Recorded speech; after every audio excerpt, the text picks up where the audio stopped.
बिस्मिल्लाहिर्रहमानिर्रहीम। अस्सलामु अलैकुम स्टूडेंट्स। मैं हसन फरीद, आपका फ़िज़िक्स टीचर। आज हमारे पास चैप्टर नंबर 1 का जो लास्ट लेक्चर हम लोगों ने पढ़ा था और सिग्निफिकेंट फिगर्स और को हम लोगों ने काफ़ी डिटेल में डिस्कस किया था। आज हमारे पास उसी आर्टिकल की कंटिन्यूएशन है, वहीं से हमने स्टार्ट करना है। अगर आपको याद हो, लास्ट लेक्चर मैंने ख़त्म किया था इस बात पर कि सिग्निफिकेंट फिगर्स जो हैं उनका नाम सिग्निफिकेंट है, इसका मतलब they are important, but what is actually their importance, उनकी कहाँ जरूरत है, उनकी क्या इंपॉर्टेंस है, तो ये हम जरा डिस्कस करेंगे। लेकिन उससे पहले हम एक और टेक्निक सीखेंगे आज, जिसे हम बोलते हैं राउंडिंग ऑफ। तो जरा देखते हैं कि ये राउंडिंग ऑफ क्या है।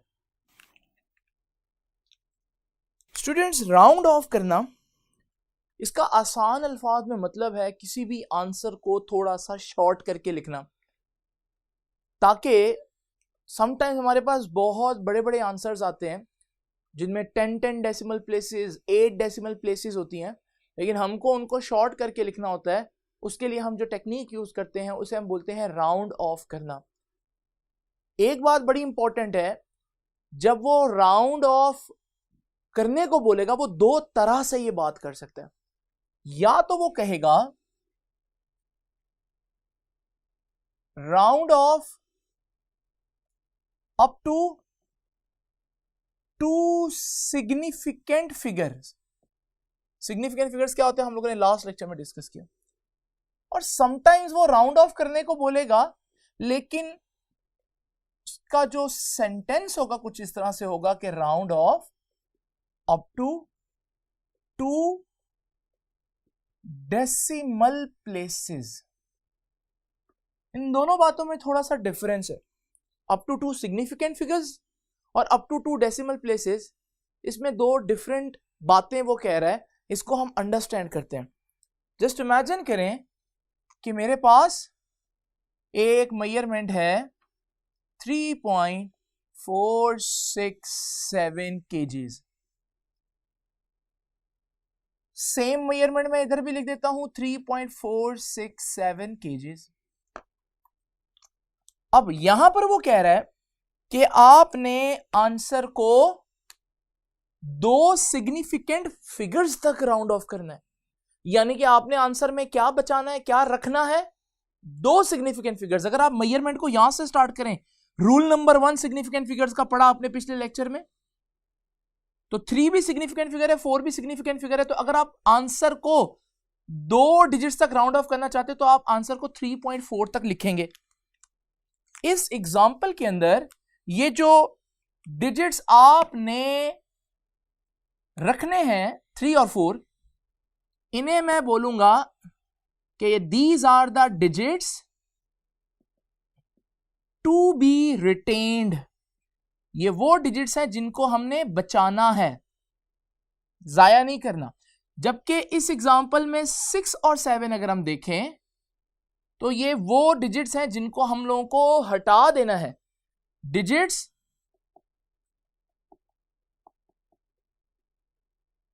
टू बी एलिमिनेट, ये वो डिजिट्स हैं जिनको हमने हटाना है। लेकिन क्या ऐसे हटा दें? नहीं, इसके लिए तो हम रूल पढ़ेंगे जिसे हम राउंड ऑफ कहते हैं, लेकिन वो हम बाद में सीखते हैं। पहले हम देखते हैं कि राउंड ऑफ का क्वेश्चन वो कितनी तरह से कर सकता है। एक में वो सिग्निफिकेंट फिगर के हिसाब से कहेगा राउंड ऑफ करने को, लेकिन दूसरे क्वेश्चन में देखें वो कह रहा है कि राउंड ऑफ करें लेकिन 2 डेसिमल प्लेसेस। आपको पता है डेसिमल प्लेसेस कहां से स्टार्ट होती हैं? डेसिमल प्लेसेस डेसिमल के बाद से स्टार्ट होती हैं। इसका मतलब वो कह रहा है राउंड ऑफ करें, लेकिन आंसर में यहां 2 सिग्निफिकेंट फिगर्स बचाने थे ना, लेकिन यहां 2 डेसिमल प्लेसेस बचानी है, चाहे सिग्निफिकेंट जितने मर्जी बन जाए।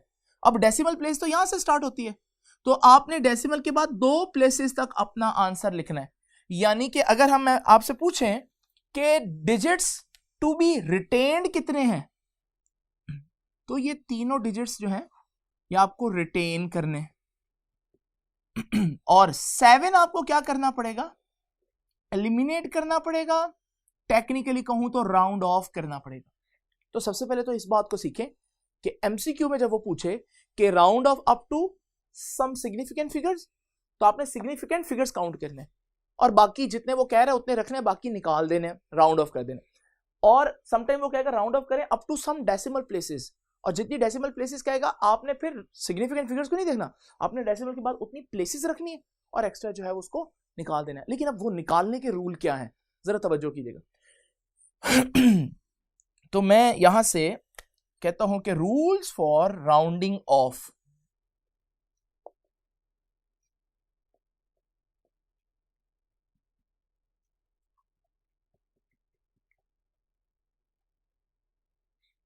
रूल्स फॉर राउंडिंग ऑफ, पहला रूल देखिएगा जी, पहला रूल है if the digit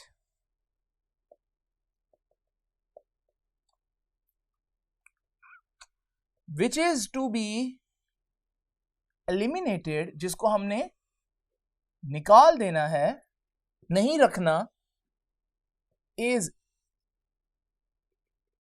greater than 5,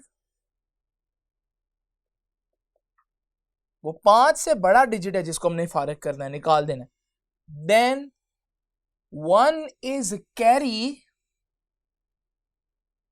to previous digit, पिछले डिजिट में आपको एक ऐड करना पड़ेगा।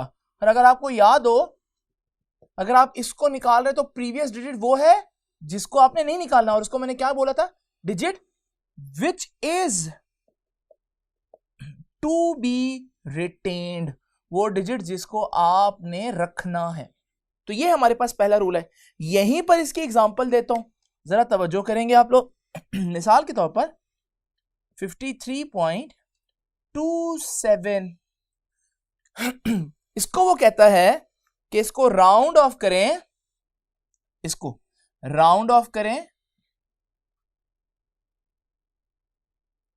Up to 1 decimal place, 1 decimal place. Decimal place decimal से स्टार्ट होती है, यानी आपने एक डेसिमल प्लेस रखनी है। लो भाई, which is to be eliminate, किसको एलिमिनेट करना है, डेफिनेटली 7 को एलिमिनेट करना है। अकॉर्डिंग टू दिस रूल, जिसको एलिमिनेट कर रहे हैं it is greater than 5। So the rule is कि जब आप किसी को एलिमिनेट करें डिजिट को which is greater than 5, then 1 has to be carry in the previous digit. तो आपको पिछले डिजिट में एक कैरी करना पड़ेगा, उसको एलिमिनेट कर दें। तो ये आंसर कुछ इस तरह से बनेगा, इसको एलिमिनेट कर दो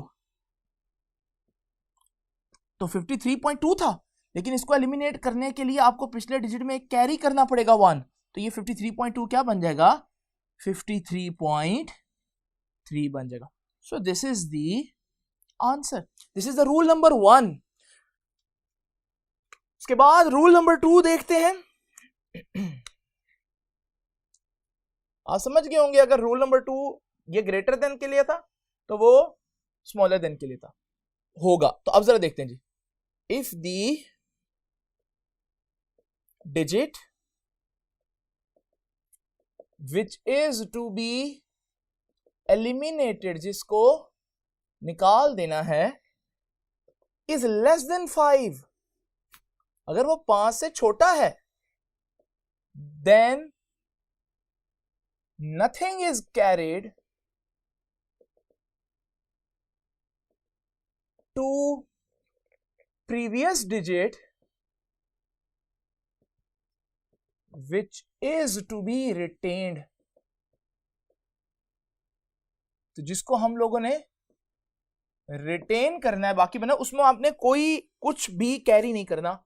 एग्जांपल देता हूं कि ये पिछले एग्जांपल ही लेकर चलते हैं, 53.23, और फिर से मैं कहता हूं कि ये जो हमारे पास एग्जांपल है, इसमें आप राउंड ऑफ करें अप टू 1 डेसिमल प्लेस, एक डेसिमल प्लेस तक आपने आंसर रखना है।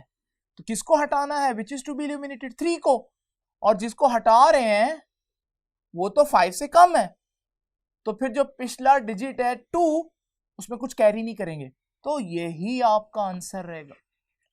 ये हो गए 2 रूल्स। अब राउंड ऑफ का तीसरा रूल देखते हैं।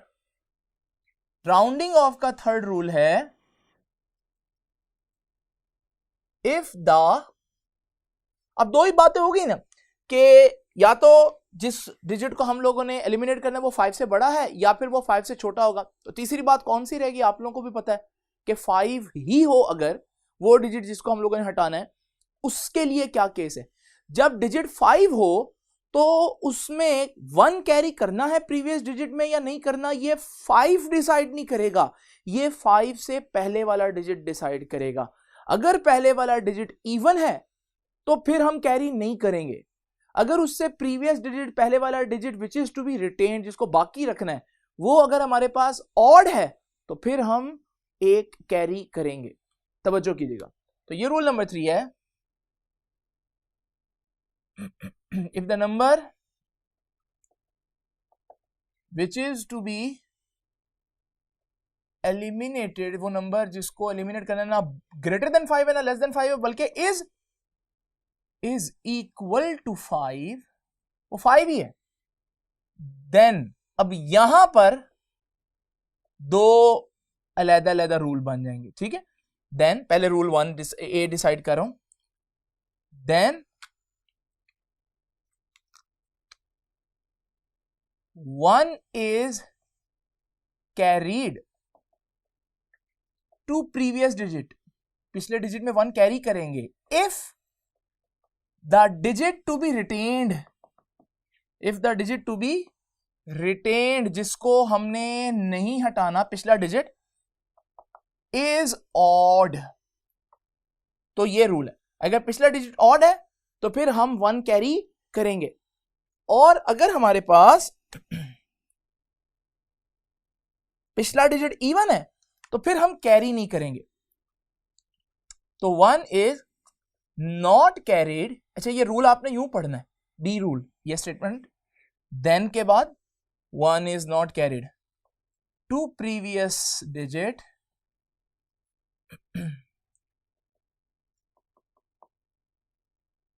if the digit to be retained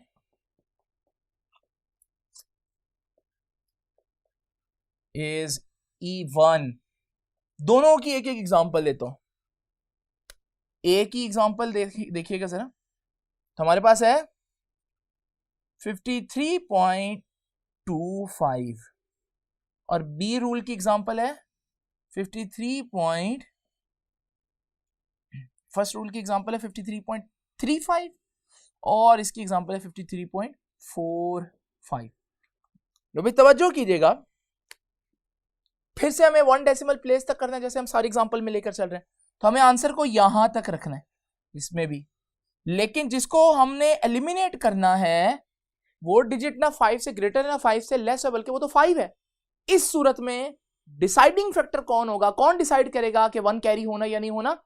previous digit. यहां प्रीवियस डिजिट एक ऑड नंबर है।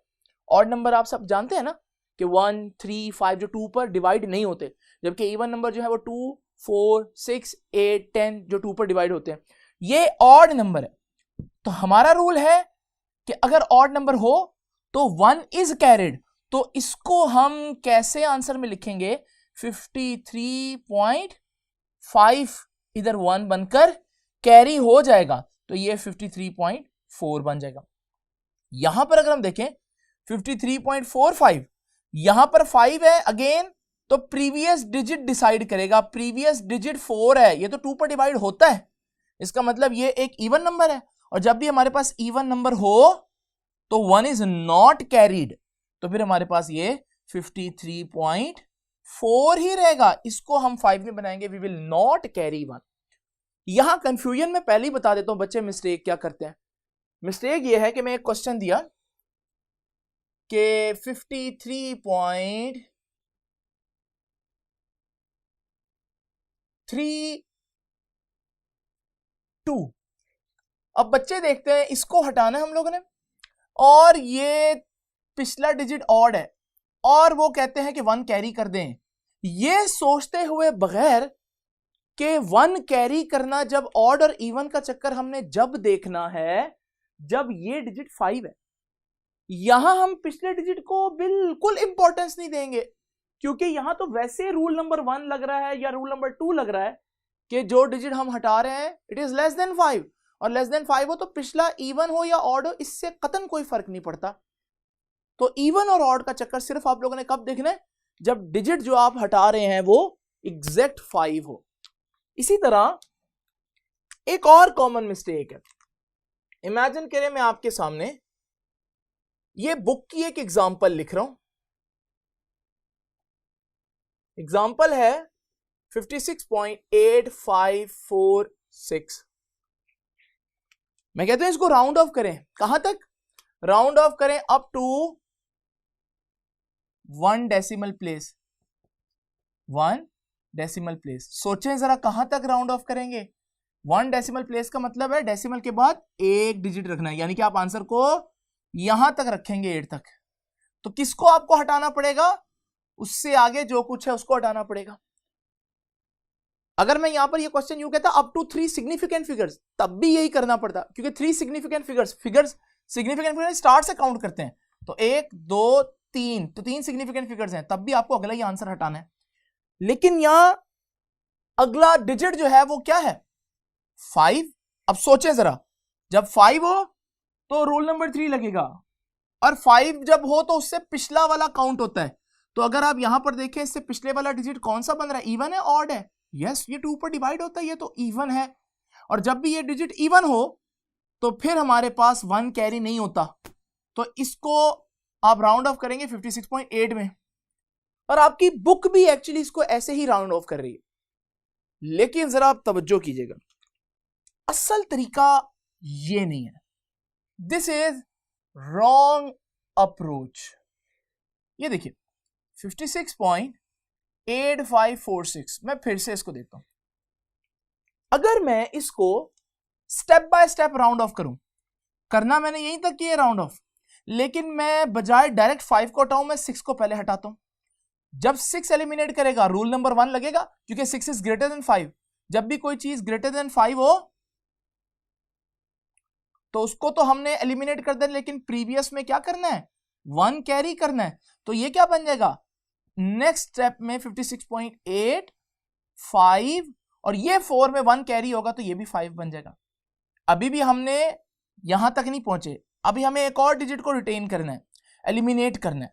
तो अब हमें 5 को हटाना है। अब 5 रूल नंबर 3 है, तो 5 को जब हम हटाते हैं तो 1 कैरी करना या नहीं करना ये कौन डिसाइड करता है, पिछला डिजिट। और पिछला डिजिट यहां पर ऑड है, और जब ऑड होता है तो फिर हम 1 कैरी करेंगे।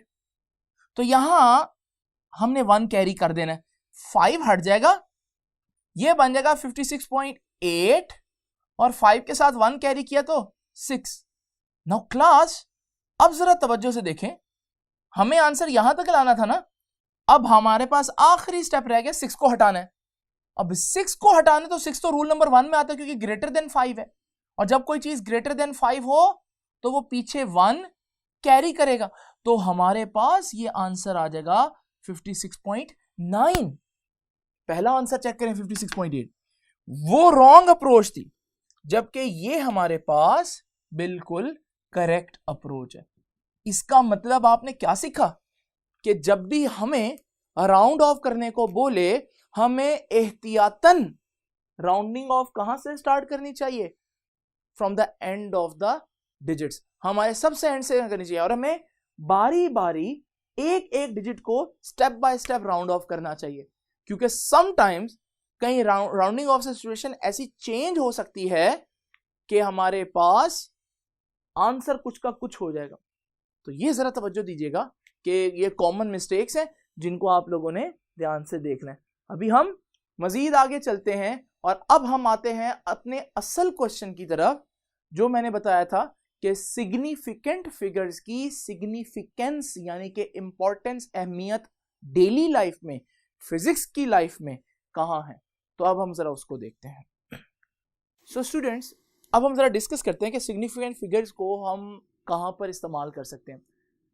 अगर आपके पास कैलकुलेटर्स हैं तो जरा ये छोटी सी कैलकुलेशन आपके सामने में लिखी है, इसको परफॉर्म करें। ये दो चीजों को मल्टीप्लाई करना है और इसको डिवाइड करना है। अगर आपके कैलकुलेटर सही काम कर रहे हैं और आपने सही वैल्यूज पुट की हैं तो आपका आंसर ये आना चाहिए।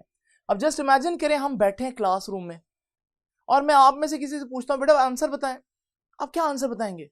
क्या आप मुझे कहेंगे सर मेरा आंसर है 1.45768982 into 10⁻³ या हो सकता है आप कहेंगे सर मेरा आंसर है 1.457 into 10⁻³। आप आंसर को सिर्फ इतना बताएं, इतना बड़ा आंसर क्यों बताएंगे? लेकिन कुछ बच्चे इसको भी राउंड ऑफ कर देंगे, कुछ कहेंगे कि 1.45 into 10⁻³। लेकिन बेटा ये फिजिक्स है, यहां हर चीज के रूल होते हैं। अगर आप किसी स्टेटमेंट को, किसी फिगर्स को छोटा कर रहे हैं, शॉर्ट कर रहे हैं, तो इसका भी कोई रूल होना चाहिए। जैसे हमने साइंटिफिक नोटेशन पढ़े, हर चीज के रूल पढ़े, ताकि पूरी दुनिया एक तरह से ही चीजों को स्टडी करे, तो इसका भी रूल होना चाहिए। ये कैसे पता चलेगा कि आपने आंसर 1.4 तक बताना है, 5 तक बताना है, 1.457 बताना है, 1.46576 या टोटल आंसर बताना है? Who will decide it? Who will tell us कि आंसर को कहां तक रखना है? आंसर इज सिग्निफिकेंट फिगर्स बताएंगे हमें।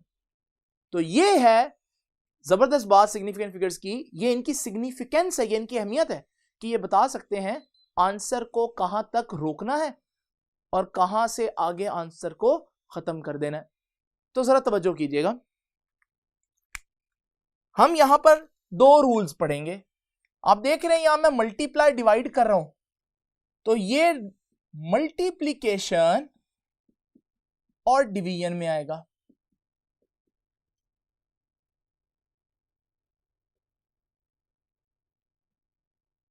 और आपको पता है जब दो चीजों को मल्टीप्लाई करें तो जो आंसर आता है, मल्टीप्लाई करने के बाद जो आंसर आता है उसे हम बोलते हैं प्रोडक्ट।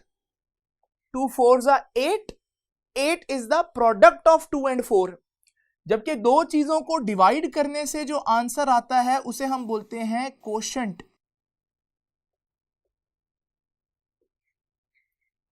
तो हमारे पास जब भी आप चीजों को मल्टीप्लाई और डिवाइड करेंगे तो आपका प्रोडक्ट आएगा या कोशेंट आएगा, उसमें आपने आंसर कहां तक लिखना है। रूल यह है कि जिस क्वांटिटी में, जिस फिगर में सबसे कम सिग्निफिकेंट फिगर्स होंगे, आपने आंसर में भी उतने सिग्निफिकेंट फिगर्स रखने हैं। दोबारा पढ़ देता हूं, दोबारा कह देता हूं इस बात को कि जितने मेजरमेंट्स हैं उन मेजरमेंट में सबसे पुअर मेजरमेंट ढूंढनी है। फिजिक्स में पुअर मेजरमेंट कौन सी होती है? जिसके पास सिग्निफिकेंट फिगर्स कम हो। अगर हम यहां पर देखें, ये तीन चीजों को मैं मल्टीप्लाई डिवाइड कर रहा हूं, 1 2 और 3। जरा जल्दी से रूल लगाएं जो मैंने आपको कल बताए थे लास्ट लेक्चर में कि इसमें कितने सिग्निफिकेंट फिगर्स हैं। तो आपको याद है नॉन जीरो डिजिट्स तो सिग्निफिकेंट होते हैं, पावर ऑफ 10 सिग्निफिकेंट फिगर नहीं है, तो कितने सिग्निफिकेंट फिगर हुए? 4 सिग्निफिकेंट। यहां देखिए कितने हुए, 1 2 3 सिग्निफिकेंट, और पावर नहीं होती तो 3 सिग्निफिकेंट फिगर्स। और यहां पर हमारे पास कितने सिग्निफिकेंट फिगर हुए?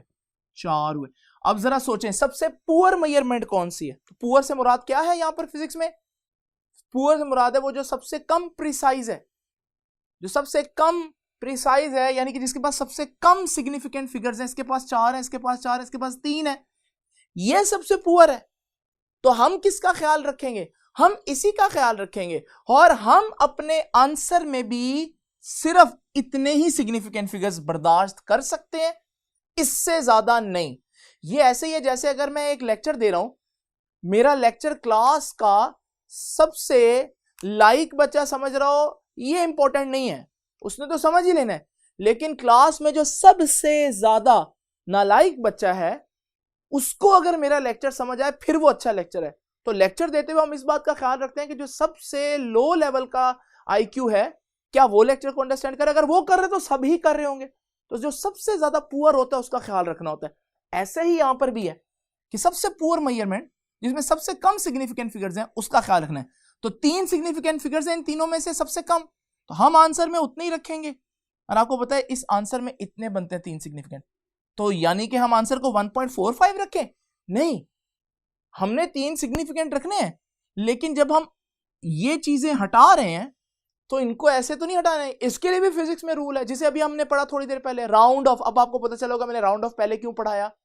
तो अब जरा राउंड ऑफ करें, 7 को हटाना है और 7 जो है वो इट इज ग्रेटर देन 5, और जब किसी चीज को आप एलिमिनेट करने लगे जो ग्रेटर देन 5 है तो प्रीवियस डिजिट में याद है 1 कैरी होता है।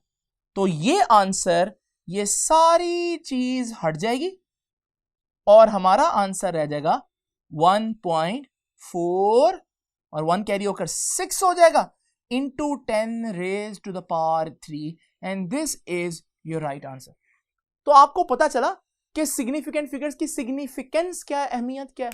जल्दी से हम ये नेक्स्ट चीज देखते हैं कि अगर हमने चीजों को ऐड या सब्ट्रैक्ट करना हो तो रूल क्या है। तो ये रूल आ जाएगा फॉर एडिशन एंड सब्ट्रैक्शन। अब जब ऐड या सब्ट्रैक्ट करेंगे तो आप सोच रहे होंगे अब फिर वही सी बात होगी कि जितने सिग्निफिकेंट सबसे कम है उसको ख्याल रखना है। मैं यहां पर स्टेटमेंट सेम रखूंगा, मैं अभी भी उस बात पर कायम हूं कि जो सबसे पुअर मेजरमेंट है उसी का ख्याल रखना है, लेकिन the definition of poor has been slightly change. जो डेफिनेशन है पुअर की यहां थोड़ी सी डिफरेंट है। मिसाल देता हूं कैसे, ये देखें, यहां पुअर कौन था जिसके पास सबसे कम सिग्निफिकेंट फिगर्स थे। यहां पुअर कौन होगा जिसके पास सबसे कम डेसिमल प्लेसेस हैं। दोबारा कह रहा हूं, सबसे पुअर कौन होगा जिसके पास सबसे कम डेसिमल प्लेसेस हैं। डेसिमल प्लेसेस कहां से स्टार्ट होती हैं बेटा, डेसिमल के बाद से। जरा तवज्जो कीजिएगा, इसके बाद डेसिमल के बाद कितनी प्लेसेस हैं, 1 2 3 4 डिजिट्स हैं, तो ये 4 डेसिमल प्लेसेस हैं। इसके बाद 1 और 2 हैं तो ये 2 डेसिमल प्लेसेस हैं, और इसके पास 3 डेसिमल प्लेसेस हैं। अब पुअर कौन है, टोटल सिग्निफिकेंट फिगर्स नहीं गिनने इस रूल में। इस रूल में आपने डेसिमल के बाद प्लेसेस गिननी है, तो सबसे कम तो इसके पास है, यानी कि ये सबसे पुअर है। तो हम अपना आंसर अभी मैंने बताया कि किसका ख्याल रखना, जो सबसे पुअर होगा। तो सबसे पुअर के पास डेसिमल प्लेसेस 2 हैं, तो हमारे आंसर के पास भी डेसिमल के बाद प्लेसेस 2 रखनी है। अब जरा जल्दी से देखिए किसको फिर हटाना पड़ेगा, 7 और 3 को। तो 7 को जब मैं हटाऊंगा, एलिमिनेट करूंगा, तो वो ग्रेटर देन 5 है। तो जब वो ग्रेटर देन 5 होगा तो वो प्रीवियस डिजिट में एक कैरी होगा, ये हट जाएगा, और प्रीवियस डिजिट में जब ये कैरी होगा तो ये बन जाएगा 8.13 and this is our answer. तो आपने देखा कि सिग्निफिकेंट फिगर्स जो हैं उनकी वाकई में हमारी जिंदगी में बहुत जबरदस्त सिग्निफिकेंस है। ऑल्दो हम अक्सर इन चीजों को फॉलो नहीं करते, लेकिन आज के बाद जब भी आपके टीचर आंसर पूछें तो जरा थोड़ी देर के लिए जरूर सोचिएगा कि आपने आंसर 1.4 बताना है, 1.45 बताना है, 1.457 बताना है, क्योंकि फिजिक्स में इन छोटी छोटी चीजों के लिए भी अलग से प्रिंसिपल्स हैं। कल जो नेक्स्ट लेक्चर होगा उस लेक्चर की बहुत अहमियत है, वो है प्रिसीजन और एक्यूरेसी। 2 वर्ड्स जिनको हमेशा से ज्यादातर ऑडियंस एक चीज समझती है। कभी हम बोल देते हैं यार तूने बहुत प्रिसाइज काम किया, हम कभी कह देते तूने बहुत एक्यूरेट काम किया, लेकिन क्या ये 2 वर्ड एक जगह पर यूज हो सकते हैं? यही हमारा नेक्स्ट टाइम का लेक्चर होगा। तब तक आप इसकी अच्छी तरह से प्रैक्टिस करें। इंशाल्लाह आपसे मुलाकात होगी नेक्स्ट लेक्चर में। Thank you.